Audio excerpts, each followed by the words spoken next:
इस तरीके से विदेश में जाकर आपको कोई भी एतराज है, आप भारत में रहिए।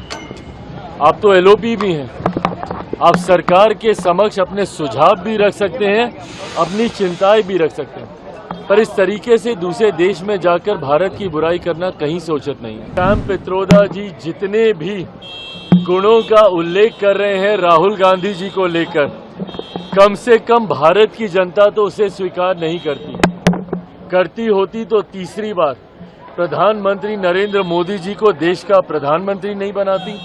अगर उनको अपने देश में ही सारी बुराइयां दिखती हैं और दूसरे देशों में उन्हें लगता है कि सब बहुत अच्छा चल रहा है, और विदेश में जाकर जिस तरीके से भारत की बुराई करने की एक आदत राहुल जी की बन गई है, ये कहीं ना कहीं गलत राजनीति की परंपरा की शुरुआत है। ये आपसी मतभेद जरूर हो सकते हैं और सत्ता पक्ष विपक्ष में हमेशा से रहे, पर विदेशी मंच पर जाकर अपने राजनीतिक मतभेदों को अपने व्यक्तिगत राजनीतिक लाभ के लिए इस तरीके से इस्तेमाल कर अपने ही देश की बुराई करना, ये कहीं से उचित नहीं है।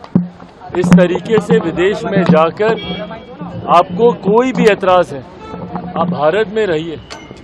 आप तो एलओपी भी हैं, आप सरकार के समक्ष अपने सुझाव भी रख सकते हैं, अपनी चिंताएं भी रख सकते हैं, पर इस तरीके से दूसरे देश में जाकर भारत की बुराई करना कहीं से उचित नहीं है। सैम पित्रोदा ने कहा है कि बीजेपी खर्च करके प्रचार करती है, लेकिन राहुल गांधी उनका विपरीत है, और राहुल गांधी पप्पू ने वो उच्च शिक्षित है, वो किसी के विषय पर भी गहरी सोच रखते हैं। भाई ये सारी बातें जनता के डोमेन में है, पब्लिक प्लेटफॉर्म में है।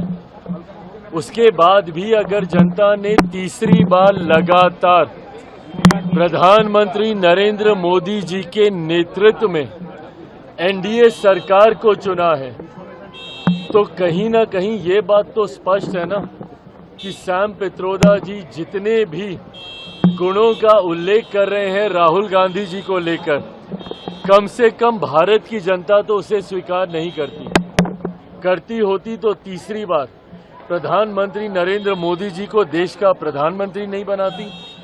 लगातार, जो कि भारत के इतिहास में एक बड़ी उपलब्धि है, लगातार मात्र दूसरी बार ऐसा हुआ है जब देश की जनता ने तीसरी बार एक ही प्रधानमंत्री को और एनडीए गठबंधन को चुनने का काम किया है। तो ऐसे में जो सैम पित्रोदा कह रहे हैं, कम से कम देश की जनता तो उसे नहीं मानती।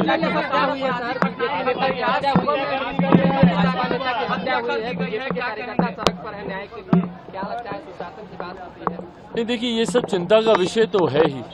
अगर इस तरीके से अगर हत्या दिन दहाड़े अगर कोई करता है और अगर अपराधियों का मनोबल इतना ज़्यादा बड़ा है, तो ऐसे में ज़रूरी है कानून को और सख्ताई से लागू किए जाने की। जब तक अपराधी के मन में भय नहीं आएगा, तब तक इस तरीके की घटना घटती रहेगी। मैं पुनः आग्रह करूंगा स्थानीय प्रशासन से कि जल्द से जल्द जो भी दोषी हैं उस पर कड़ी कार्रवाई करें और कानून के डर को कम से कम अपराधियों के मन में स्थापित करने का काम करें।